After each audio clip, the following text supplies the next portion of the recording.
Are we down bad as a Jets fan base after losing 4 in a row? And who better to talk about what's going on with these New York Jets than Mr. Matt O'Leary himself and Richie from Jets Media here on the Jets Roundtable. This show is being powered and brought to you by BetUS Sportsbook.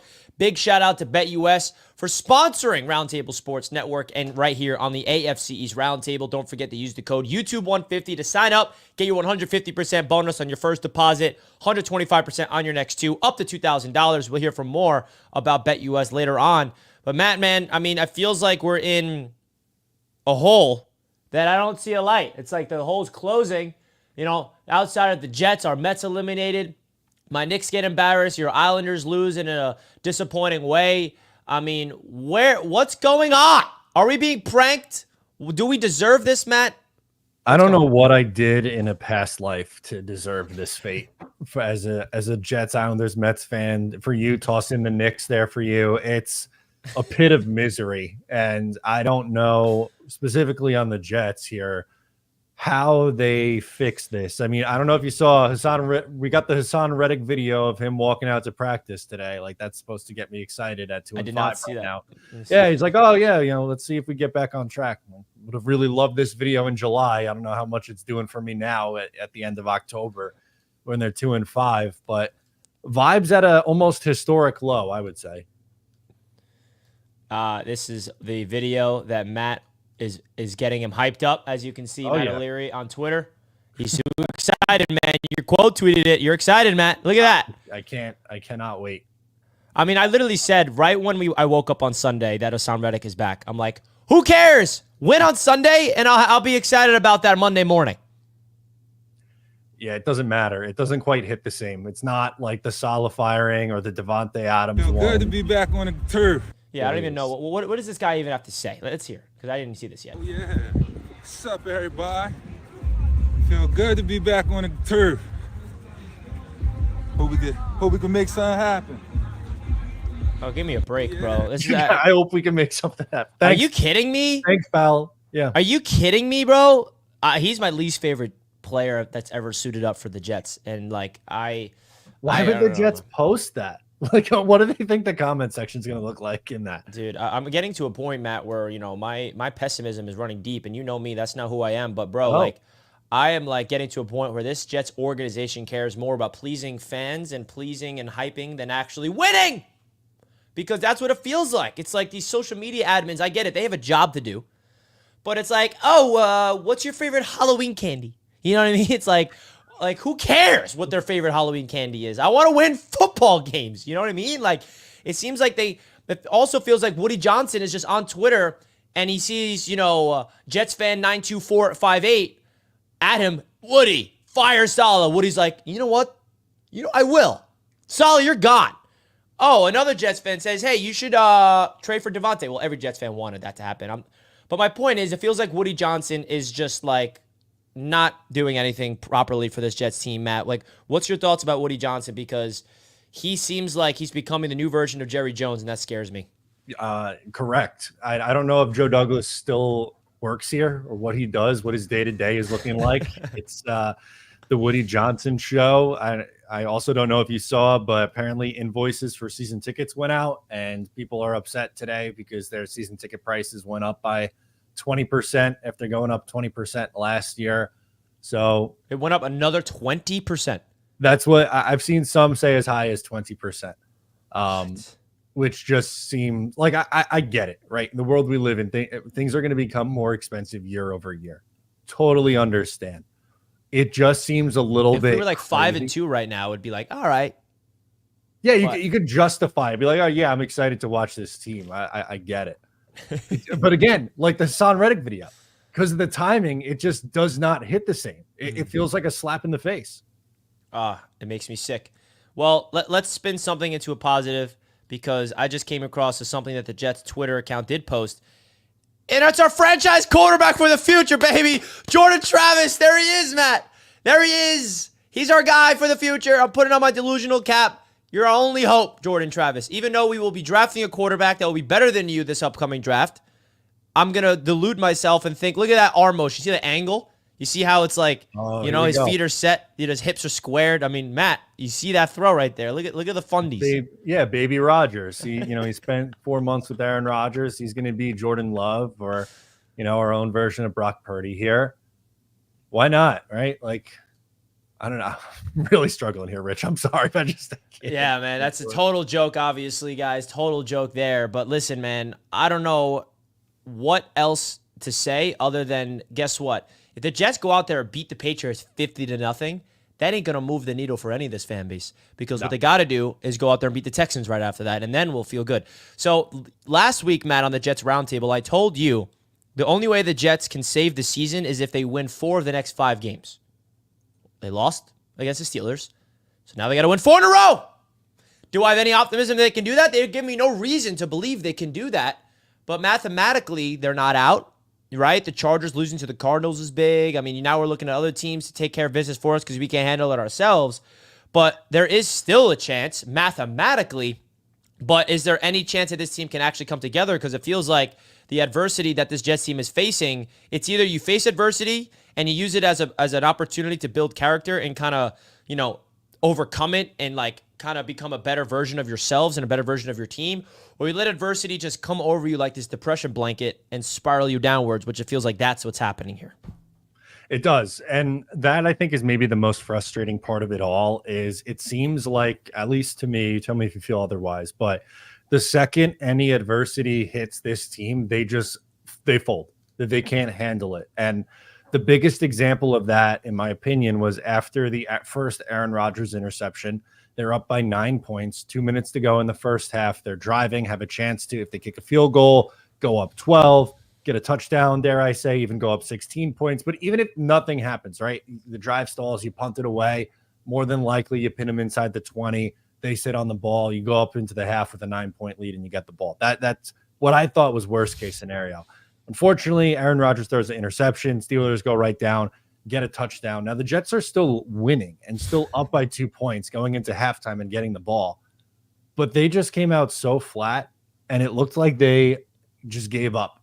Like, that was it. That one play changed everything in the game. And I just don't know how that could possibly be in, one, a primetime game on Sunday Night Football the entire world is watching, and then number 2, a game you absolutely have to try to salvage your season, and then they gave up 31 unanswered points. It's just disgusting. And then we're only down by 1 point to add on to it, right? We're down by 1, and then Rodgers throws the ball to the left sideline, and a player that we all love dearly, Garrett Wilson, drops the ball, pops up, basically a pick six, and then that's really all she wrote. The fact that not only they're not handling adversity properly, like outside of games, but in the middle of a game when you're winning and you have one mistake from your quarterback, you can't get the defense to back you up. You can't have the offense to get some energy. You can't have Rodgers to back himself up. So it is beyond frustrating. I agree here. And like, I may be in the minority here, Matt, but I've just been how I feel about this situation. I could be dead wrong about this, but like, I still don't think, like, I really think the firing of Robert Saleh is affecting this team more than I think people are giving it credit for in a negative way. And that's not me to say that if Saleh was still the coach, Matt, that we're winning. That's not my point. My point is this team was going all in this season, and Robert Saleh was the coach that built the defense. Robert Saleh was the coach that built Jeff Ulbrich and all that entire staff. And, like, I just don't think the players, like, forget the fans, how they feel about Saleh. Forget the media, how they feel about Saleh. I'm talking about the New York Jets organization inside that building.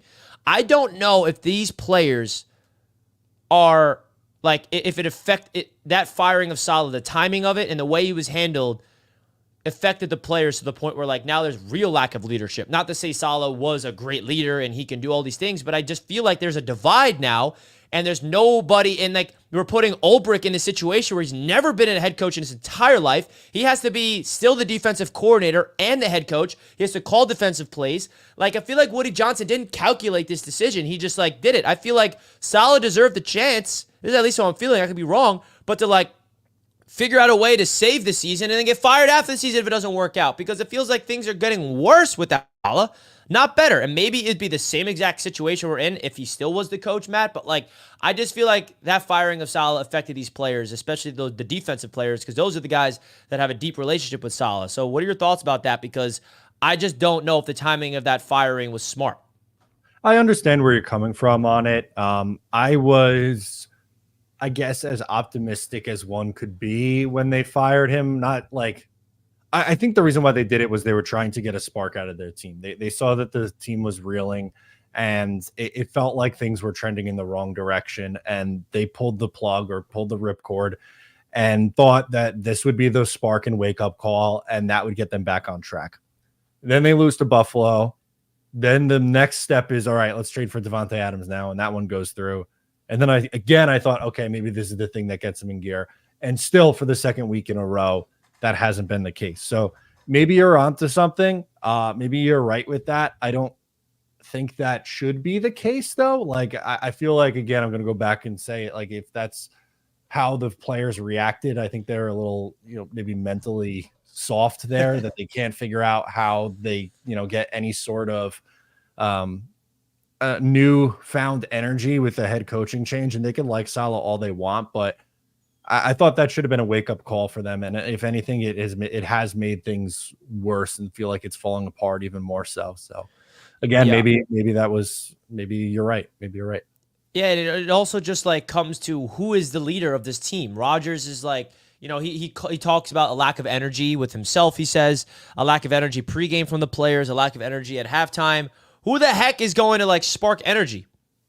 The players got to do it themselves. Like, we don't have a leader. Is Jeff Ulbrich not doing it? The assistant coach is not doing it. If Rodgers is not doing it, who the heck is going to do it? Like, now we have Hassan Reddick, who's the savior. All of a sudden, Reddick is going to solve everything, right? I mean, like, it's just, it seems like this team is a divide. Yeah. And I feel like there is a chance for this team to come together in that adversity. Because I agree from the perspective of when Salah was fired, I was like, this could be a chance where everybody can come together and really, galvanize each other, have each other's back, hold each other accountable, hold themselves accountable. But we're seeing the complete opposite, which is why I'm just looking at it from the other perspective here. You know what I mean? Like, I was on the same wave, like, all right, so Woody's not messing around. Fire Salah. It's going to spark some new energy. There's no new energy. So now I'm questioning everything. Yeah, and it's fair to question everything. When things go wrong, right? When every decision you make feels like it's not working and nothing's working, the natural reaction then is to just, as you said, question it and if it was the right call. I don't know. I don't know if it was the right call or not, and I don't know how they dig themselves out of this. This season, it feels like it's becoming lost. I know that there's 10 games left, and they're not mathematically eliminated yet. Like, I've heard those positive spins, but something you said earlier in the episode, what have they possibly done to make you believe that they are going to turn this around? Like, other than just hoping they do it, they haven't showed you anything tangible to say, this is it, this is what they have to do, and they're going to be able to figure it out. Yeah, and like we saw, you talked about the start of that Steelers game. I think every Jets fan can agree that there was a point in that game where we're like, oh, here we go. This is the run. Look at this, a balanced offense. We had a touchdown, Matt, on a handoff on first down in the red zone from 15 yards out. When does that happen, right? Like, we're like, whoa, Breece Hall get it in the end zone from the 15-yard line on a handoff, right? Oh, the defense is so worried about Garrett Wilson and Devontae Adams that Rodgers can just check it down to Breece underneath and he can take it 50 yards. We're unbeatable, right? Oh, we're shutting down Russell Wilson. We're up 15-6. Like, that was going through my brain. Like, this is everything clicking. They're going to have to put Justin Fields in. And then right when the adversity struck, man, we just got punched in the mouth. And it just proved how well of an organization the Steelers are from top down and how incompetent we are. So I think it comes down to just starting fast. And you can't even say this too, Matt. Yeah, let's go out against the Patriots to dominate them, and maybe that'll spark something.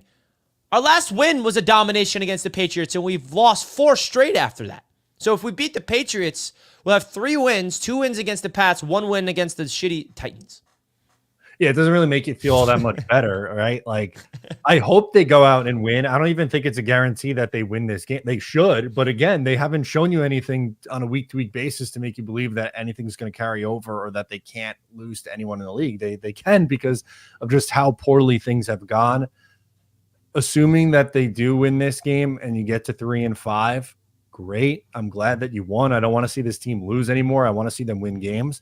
But then it's right back to short week against one of the better teams in the AFC and the Texans. And I know they beat the Texans last year and they played one of their better games against them last year.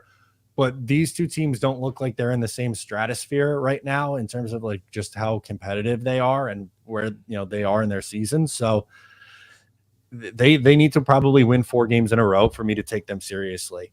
Even if they win this one and then win against the Texans the following week, and then at that point, you're 4-5, I'd be happy that they won these games, but I don't know. The switch could just go right back the other way. It feels like it's a big seesaw with momentum. They go back one way, they win a couple games, and then put out an absolute stinker the next week. So I don't know what to believe from this team. Yeah, it really is hard to find hope. The only thing we can find hope into is that we're mathematically alive until proven otherwise. But then again, where's the justification that they can figure it out?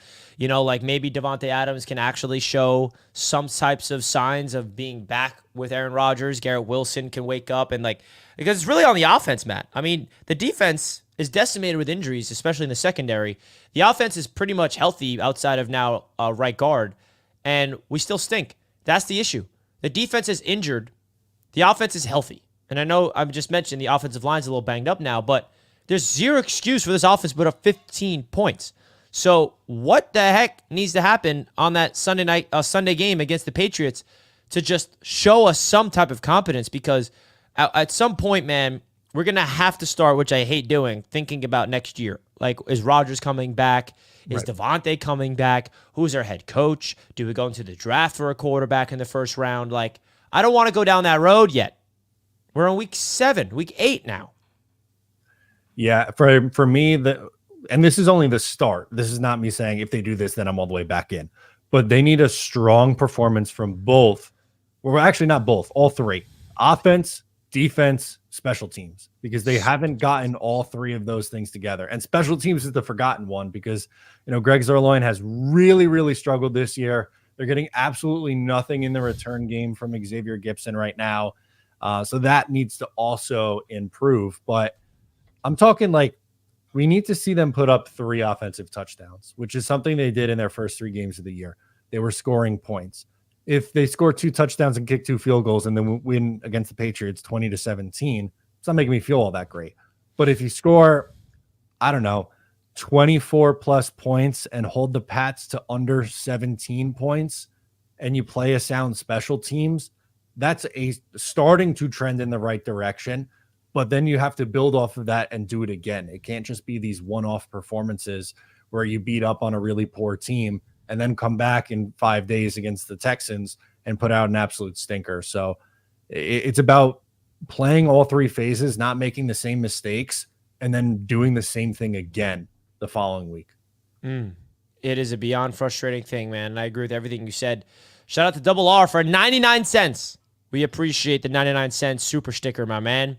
Appreciate that. Look at that Jet, his profile picture. I wish we could be as cool as that Jet in real life with this team. Hennessy with the $2 super chat. Can we see Corley? Is that too much to ask for?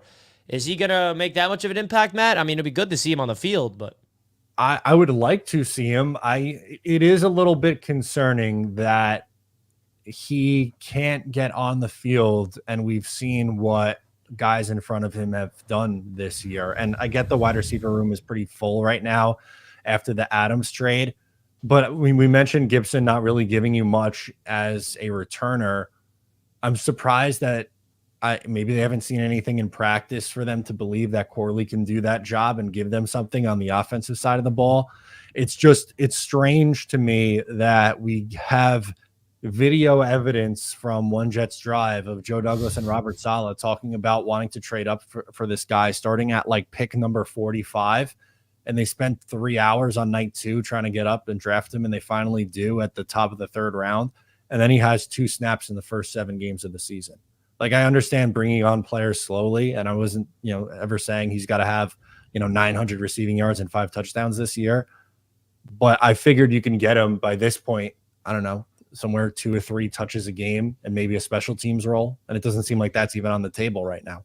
Yeah, if it really, they got to open up the playbook and be more creative. But then the next question I have for you, which is, this is being thrown around a lot. It's a very simple question. Is Aaron Rodgers washed up?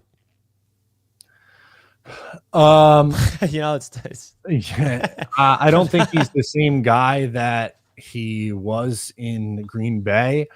I don't think he's been horrible. I think he's just been okay, and okay isn't elevating them to where they need to be. I think we underestimated the other problems on the roster. And we're kind of just hoping that Rodgers would go back to being MVP version and save us and carry us, and he hasn't been able to do that. And what is the issue? Like, you know what I mean? Like, Aaron Rodgers is not playing good football.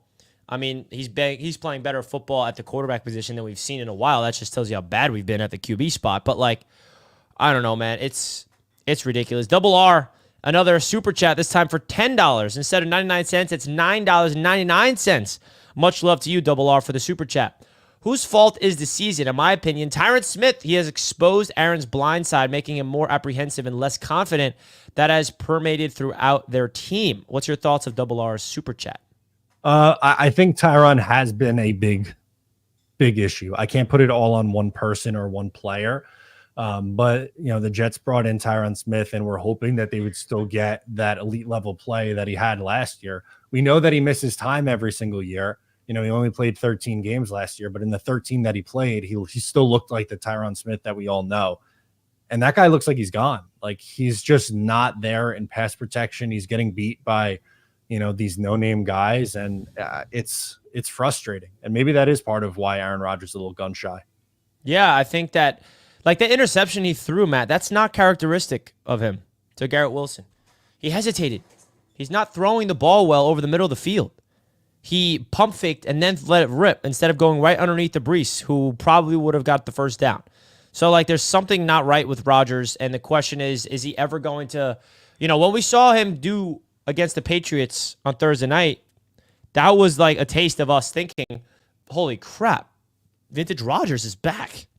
He was moving around, had 18 rushing yards, and then he got banged up against the Broncos. And then I think the injuries is another thing. Are his knee, ankle, hamstring issues a big issue? Like, is that something that's holding him back? Because we saw him being very mobile against the Patriots, and since that game, Matt, he has not been that mobile.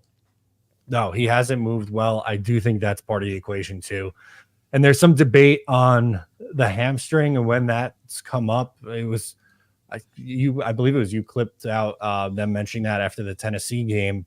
But you also had Jeff Ulbrich in the press conference today said that was something new that came up in the Pittsburgh game. So I don't know what the answer is there, but it's both knees, low ankle sprain, and a hamstring right now.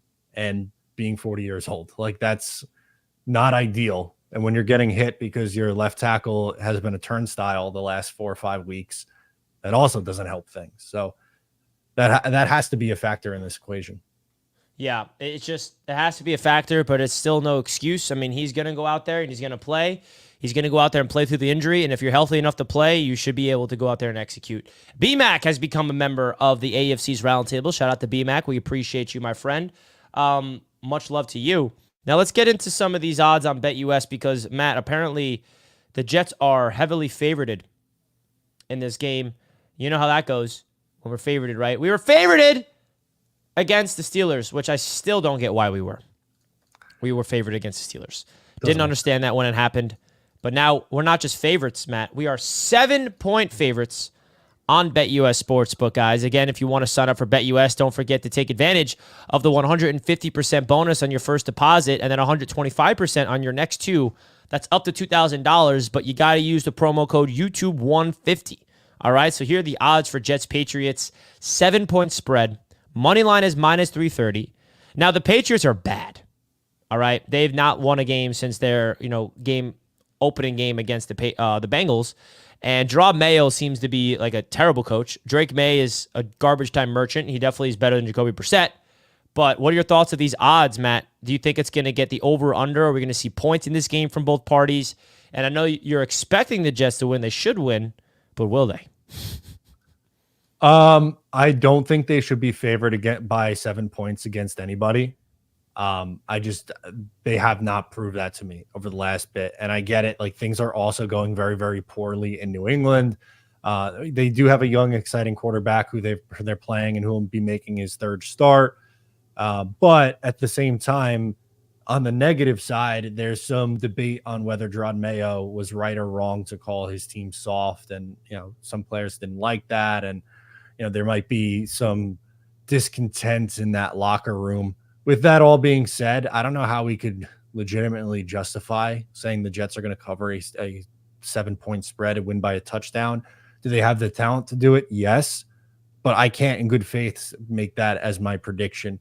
The Jets should win this game, but honestly, Richie, I'm down so bad. I don't know if they do win this game. I don't know. They got to prove it to me first. So I might not pick the Jets this week. I might pick New England because they have to prove it to me. You know the what, Jets Matt? deserve my support.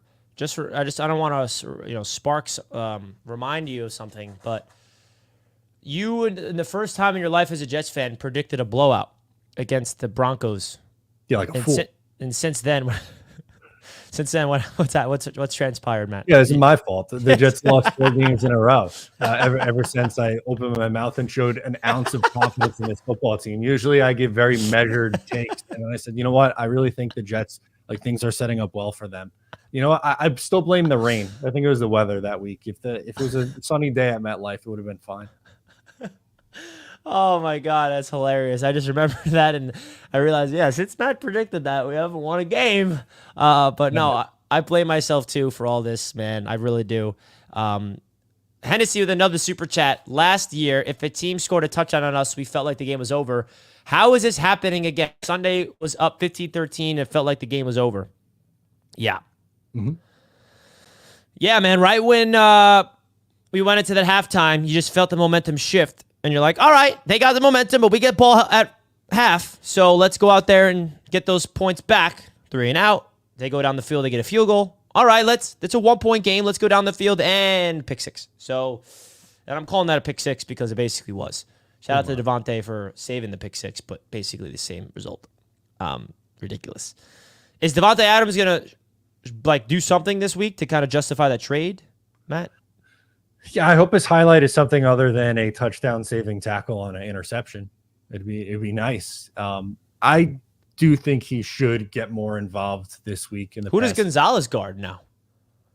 He usually follows Garrett. Is he going to keep following Garrett? Or is he now going to follow Devontae? I think he goes to Devontae. So maybe it's Garrett that has the big week again. I mean, I'm down for either one of those to expose Gonzo. This is how bad Jets fans are, man. I love you guys, but the season is over. Everyone request a trade, sell the team, burn the jersey equipment. I just hate seeing these messages, but I don't blame him for feeling this way. I just hate seeing it. No, it's sad. It really is that the team has put the fan base in this spot where fans feel the need to say things like that. And again, I can't blame them. I also don't blame anyone who wants to give up their season tickets. It's about as bad as it gets because there was very high expectations for this team going into the year, and they have underachieved in every single facet. For real, man. Now, Hassan Reddick has a chance to come in here and be the difference on edge. Will McDonald is leading the NFL in sacks at 8, and we can't even celebrate it. Our secondary is decimated. The Green Goblin is actually the best safety we've ever had, it feels like, in years, off of one game. Our whole secondary is injured, but DJ Reed's coming back. Carter's limited, so maybe he could be back. And I don't care who's hurt or healthy for this team. They better beat the Patriots, and I'll leave it at that. So, folks, we're going to wrap up the show here. Matt, thank you so much for coming on the Jets Roundtable. Chat, make sure you guys hit the like button. We appreciate each and every single one of you guys tuning into the show. Another shout-out to BetUS for sponsoring the Jets Roundtable. Much love to them. Matt, any final words before we wrap things up?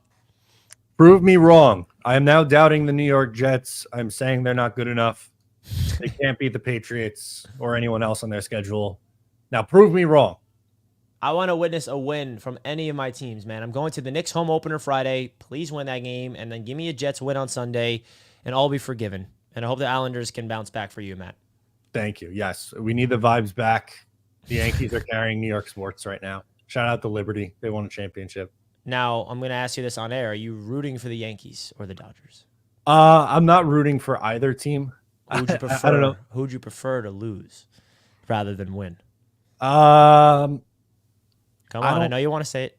I don't. I think I'd probably prefer the Dodgers lose more. I think I hate the Dodgers more right now. There's too many. I hate the asshole Yankee fans. There are some Yankee fans that I could actually have a conversation with, and they don't bother me. And my grandfather on my mom's side is a Yankee fan. So if it make Pop happy, then I would guess I could find some solace in that. But there you go. If you have a family member like Pop as a Yankees fan, I can get around that. But I grew up getting tortured by Yankees fans my entire life. So you know where I stand on that. But let's be honest, Jets fans. Are we rooting for the Giants if they're in the Super Bowl? No, we're not. All right, so that's my point there. Salute to the chat. Have fun in the World Series, Yankees fans. You guys deserve it.